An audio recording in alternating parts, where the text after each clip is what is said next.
L'agriculture en Afrique est un sujet extrêmement important et qui va le devenir de plus en plus, pour plusieurs raisons. D'abord, la transition démographique fait que l'Afrique va passer de 1 milliard d'habitants aujourd'hui à 2,5 milliards et que les sources d'emploi pour ce continent ne sont pas si grandes que ça et que l'agriculture probablement va représenter une des solutions à cette question de l'emploi. L'agriculture a longtemps été considérée comme un parent pauvre de l'économie africaine qu'il fallait moderniser, qu'il fallait mécaniser pour permettre une industrialisation du continent.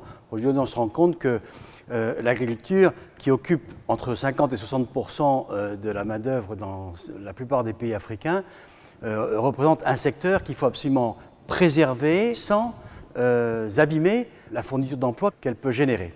Au-delà du secteur agricole, il y a le problème de la sécurité alimentaire dans le continent, mais ce problème de la sécurité alimentaire ne se résume pas à une histoire de disponibilité, il se décline aussi en termes de qualité, de diversité. Il y a toute la chaîne de valeur qui doit profiter à l'ensemble de la prospérité économique des paysages ruraux, des espaces ruraux en Afrique. Ce qui est évident, c'est que, il faut promouvoir des formes d'intensification de l'agriculture. Et donc, la voie agroécologique, évidemment, préserve d'une certaine façon l'emploi en évitant de trop grosses exploitations, une éviction rurale, un report vers la ville des emplois agricoles. Donc, très concrètement, le CIRAD travaille à des solutions techniques qui permettent en même temps d'intensifier la production, de respecter l'environnement et de générer de plus en plus d'emplois.